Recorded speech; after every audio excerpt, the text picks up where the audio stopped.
Au nom du Père et du Fils et du Saint-Esprit.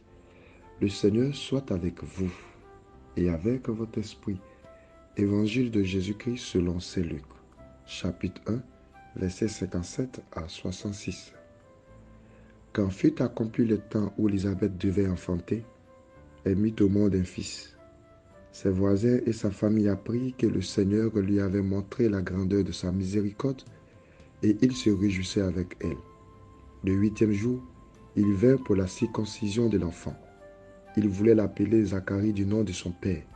Mais sa mère prit la parole et déclara, « Non, il s'appellera Jean. » On lui dit, « Personne dans ta famille ne porte ce nom-là. » On demandait par signe au père comment il voulait l'appeler.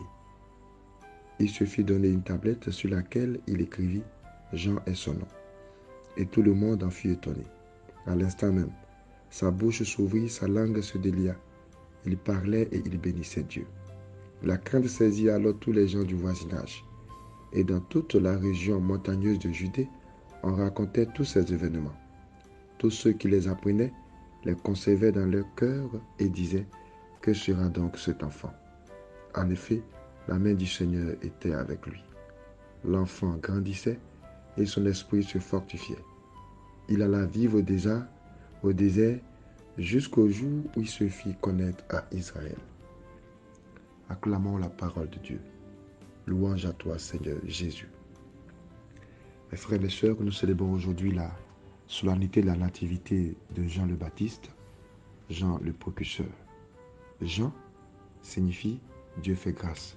Oui, mes frères, Dieu fait grâce parce que Dieu a réalisé le désir de Zacharie et d'Élisabeth. Dieu a fait grâce à Élisabeth et à Zacharie. Il leur a donné la joie d'avoir un fils. Dieu fait grâce à son peuple et à toute l'humanité.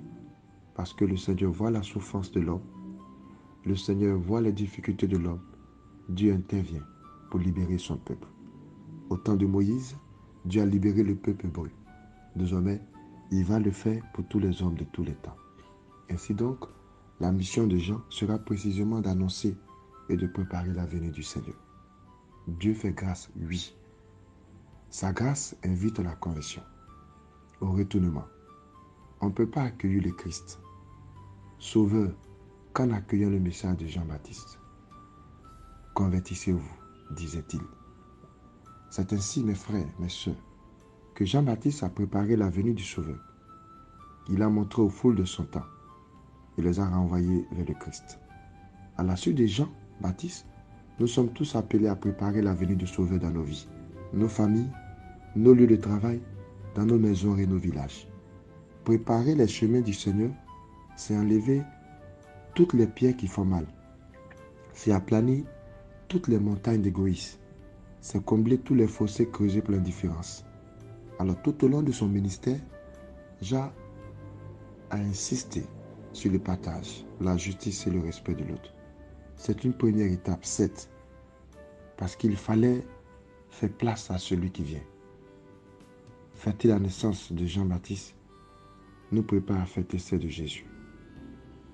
C'est ce qui se passera à Noël. Mais ne devons pas oublier que c'est en nous, dans nos vies, que le Christ veut naître. Et nous avons dans le monde pour annoncer à tous que Dieu fait grâce. Eh bien, mes frères et mes sœurs, nous sommes nés pour être disciples. Disciples de Jésus, pour préparer les cœurs des hommes à accueillir ce Christ. Notre mission à tous est de travailler chaque jour à la réussite du projet de Dieu qui veut le salut de tous les hommes. C'est en vue de cette mission que nous sommes invités à nous nourrir de la parole du Christ et de son corps. Dieu a besoin de chacun de nous pour faire connaître son salut. Prions pour qu'à les âmes de Jean-Baptiste, nous osions proclamer l'avènement du royaume. Dieu nous garde, Dieu nous bénisse. Bonne journée à tous et à toutes.